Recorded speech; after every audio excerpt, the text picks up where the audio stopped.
Well, hi, I'm Sarah. I help the IMTA with their marketing, and today I'm here with Lynn Gastineau from Gastineau Log Homes, and we want to talk about the IBS show and fake wood. And so, Lynn, can you give us a little bit of background on Gastineau Log Homes? Sure. Gastrow's been in business since 1977. I actually started the company back then. So we have been around in this log home industry for a very, very long time, 47 years. And I am the only woman to have ever started a log home company. So that's one little unique thing about our company. But we're the world's largest producer of oak log homes. We manufacture oak, pine, cypress, and cedar, but our primary wood we use is oak. And we've shipped houses to all 50 states and 12 countries, and we have over 5,000 homes out there spread across the globe. That is awesome, and I especially love that you're a woman-owned business in such a male-dominated industry. So that's really exciting. Yes, yeah. It was a little different, I think, for people in the industry at that time to accept not only a woman, but a very young woman. But they did great and very accepting, and I've had a great rapport with a lot of the people the men in the industry. And I love seeing women get into this industry. Me too, me too.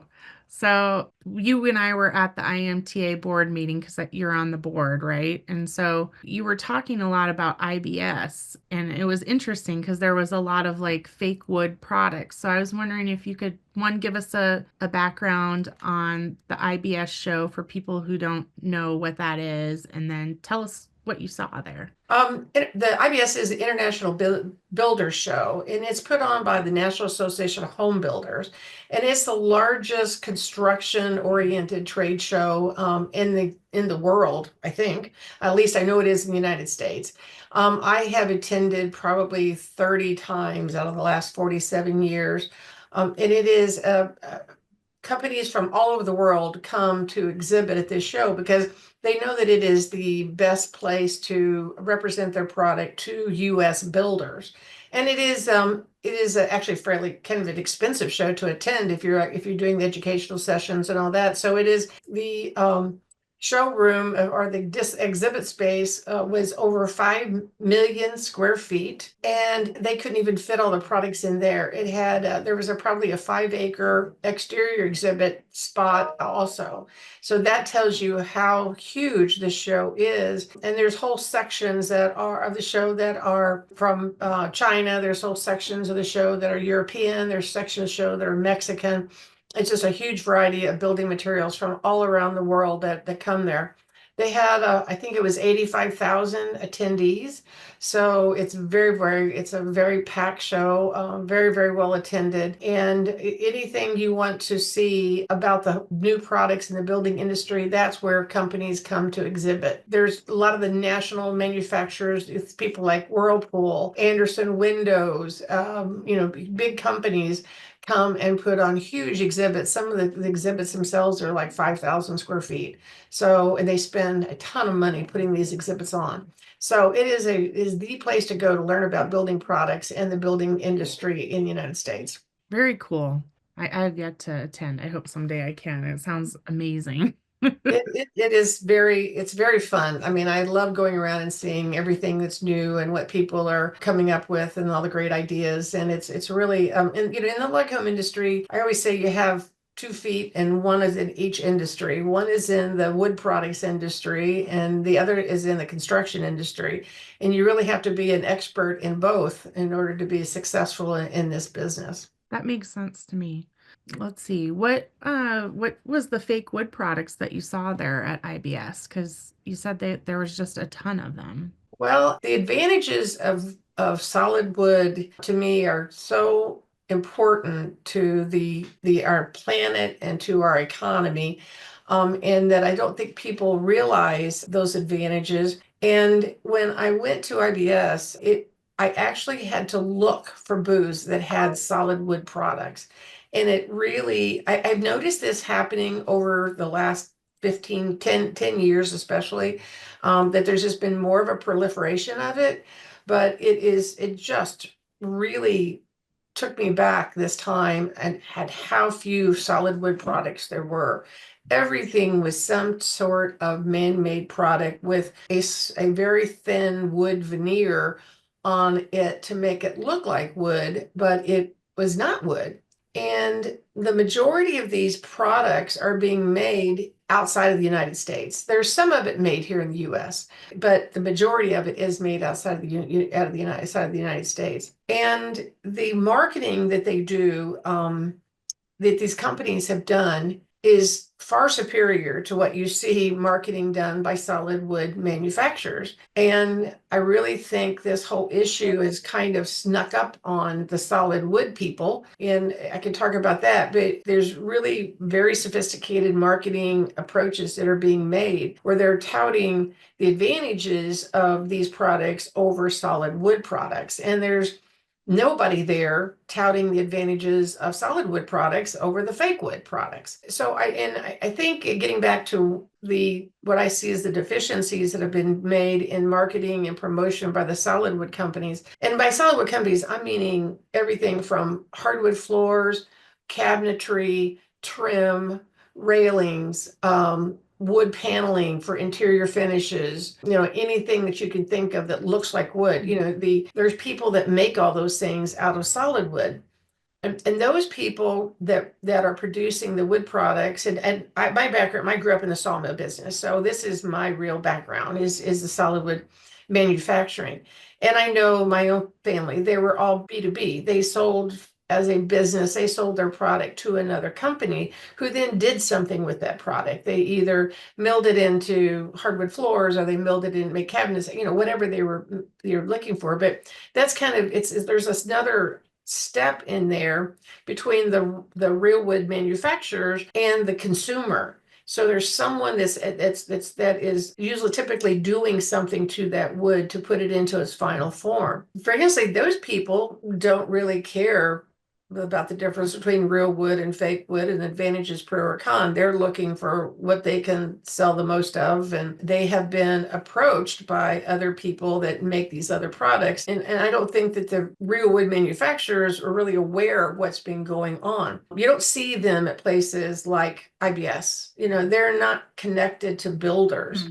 So they don't realize how their markets are just being diluted. All they know is that they're not getting as many sales as what they used to, but they don't understand why. The ones that I have talked to don't really understand why.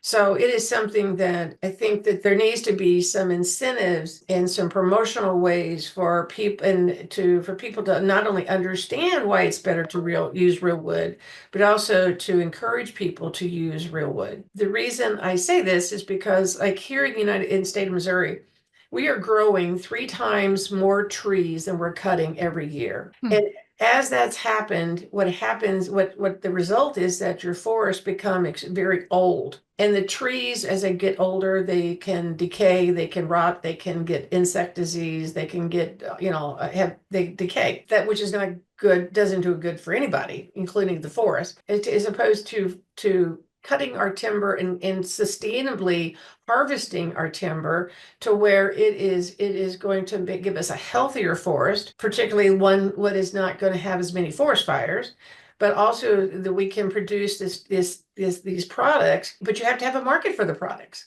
So if people are choosing to buy vinyl or laminate flooring that's made in Thailand or Vietnam, as opposed to buying a hardwood floor that's made here in Missouri, they are putting people in Missouri out of work and they're not utilizing our natural resources that we have here in Missouri. And I'm calling this Missouri, but this is true across the United States. Most people don't realize we have more timber in the United States right now than we had in the year 1900. We have got more acres of timber now than 1900. And that's because we have learned how to sustainably manage our forests. We have the people that are trained to do that. In addition to the availability of the wood, what happens, timber is the only natural made material that absorbs carbon and can hold carbon for centuries.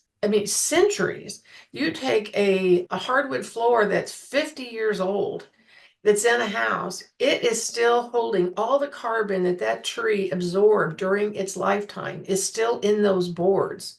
It does not get released unless that board or that tree product is burned or if it decays. So as the trees are absorbing the carbon as they're growing, if that tree remains in the forest where it becomes extremely old and dies from disease and falls over and rots or burns up in a forest fire, all that carbon is released into the atmosphere. If that tree is harvested and it is cut up into lumber that is used in order to do something productive, whether it's making furniture, cabinets, flooring, log homes, whatever, then that carbon is going to be stored as long as that piece of lumber is intact. And so it's really something positive that people can do by using real wood products. They can help our environment there because they're helping in the storage of carbon. They can help our economy because it creates U.S. jobs. And it's particularly in rural areas. Your rural areas are the places where there is a bigger issue with employment. And this harvesting is all done, sawmills are typically in rural areas. And then it creates a market for these trees so that we can sustainably manage our forests and get these older trees out of the woods and make them be productive. Because when you remove the older trees out of the forest, what happens is that the younger trees then have the ability to grow. The older trees, the shadows from the branches and leaves keep the younger trees from being able to flourish. And back to the carbon issue, younger trees are the ones that absorb all the carbon. When trees get to be about 80 years old, they virtually quit absorbing any more carbon. They're just sitting there as a storage tank for the carbon. They don't absorb anymore. But so you need to cut those trees and let the younger trees grow because they're going to suck a bunch of carbon out of the atmosphere. And we might as well use this natural product that God gave us because I mean that's probably the way he designed it. He was because there's carbon produced everywhere, and so he said let's get something that's going to grow naturally that's going to suck up all this carbon, and that's what they do. That's why I was really disturbed by going to IBS and not seeing. I mean, I actually had to look for solid wood products, and I found like 3 booths in the entire 5 million square feet that had solid wood products that they were promoting. It was really disturbing. I mean, trying to find solid wood flooring in that 5 million square feet was difficult. In my opinion, for what it's worth, I think there should be some kind of a federal tax credit. Like we get a tax credit if we put in a geothermal heating system. We get a tax credit if we put in skylights with solar controls on them because there's a solar device. I mean, you get a tax credit for that. We should be giving tax credits to people for using solid wood products in their new homes or in their remodeling. That, I mean, it would be a huge boost to the housing industry. It'd be a huge boost to the timber industry. It would help people in lowering their costs for the new construction. It's a one-time tax credit, and it would encourage people it would bring it to the forefront. It's like geothermal heating systems. Nobody knew about thought much of geothermal heating systems until they gave a tax credit for it. And then everybody's like, well, what are these geothermals? And they learned about it and realized how good they are. It's the same thing with real wood. Give them a tax credit, make them realize how good that would be for our environment and for our economy and for our country, and then they will start doing it. And so then somebody wants to build a house, they'll tell a builder, no, I don't want to use fake hardwood floors. I want real hardwood floors. I want real cabinets. I want real oak trim. I want real oak staircases. And it would just be a huge benefit for everybody. Yeah, I'm a big fan of hardwood, like solid hardwood, right? I feel like there's some practical advantages to it too, like versus veneer, you can refinish it if you Hmm. have to. Is there any other practical advantages? I love the environmental and carbon sequestration aspect of it too, but I also love the part that I could refinish it and it lasts longer than like a veneer. So is there That's the any other big Yeah, that's practical? the big thing for flooring or for cabinets. I mean, either one. They can be sanded and refinished. You can't sand down a veneer or laminate flooring. And the other thing is if you get a scratch in it or something, it's very difficult to fix. With a hardwood floor, you can actually fix them. So the longevity is there's a huge difference. Our model home center here, we had a lot of traffic, and we have a hardwood floor in on our model home center, and it had been down for 25 years. And so we had it come in and we had it sanded and restained, and it looks like a brand new floor. You would think we just put it down, and it's 25 years old. There's no way you could do that with a veneer. The life cycle analysis of the veneer products versus the solid wood products there's just no comparison. If you look at how, for example, hardwood flooring is made. The trees are cut in the woods. They're hauled to a sawmill, which is typically very close. So you have a little, some electricity to run the sawmill, not huge. And then it's sent to a hardwood manufacturing company where they are going to cut it into, dry it, and then they're going to cut it into boards. And just that from that point, it gets shipped to a distributor, gets shipped to the job site. That's all right here in the United States, as opposed to the veneer products, which actually what they do purchase logs, and a lot of them come from the United States. They purchase logs, they ship the logs overseas, then they cut very thin veneers, and which we're talking like a 16th of an inch of wood, and they apply it to the substrate, which is can be a lot of different products, and it's made in factories where there's no OSHA, there's no minimum wages, there's nothing, like we have here. It's shipped back to the United States then, and then has to go to wherever it's going to be manufactured. It's going to be shipped or going to be installed from a port, some coast. So there's no comparison at all between the amount of energy it takes to produce it, including the manufacturing process and all the transportation, and what that impact is on the carbon that is released because of all the diesel fuel and that's used for shipping, all the different shipping, both directions, and the manufacturing process. So there's just no comparison when you look at how it's made. How do you make this, and compare them? What is veneer made out of? Is it wood? Yes. Is Yeah. it? Okay. Because I think of off-gassing too when it comes to some of those products. They have a little different Well, smell I to think them. there's wood veneer and there's vinyl veneer. So there's two Mhm. different kinds. I'm talking about just the wood veneer. Yes, you have Okay. vinyl veneer, and that's where you get a lot of off-gassing. But in the substrates that they put the veneer on, they use all kinds of chemicals to glue all that together and to make some of those products are chemically based. So I mean, some of them are made with wood fibers. Some are made with recycled materials. There's just a whole variety of different products Hmm. different ways. Okay. What do you think solid wood product manufacturers can, besides incentives, can do to promote their products and keep their market share? Yeah, then that's the big question. Like I said, I grew up in the sawmill industry. Most of the sawmills are not big marketing people. My dad probably didn't even know what the word marketing meant.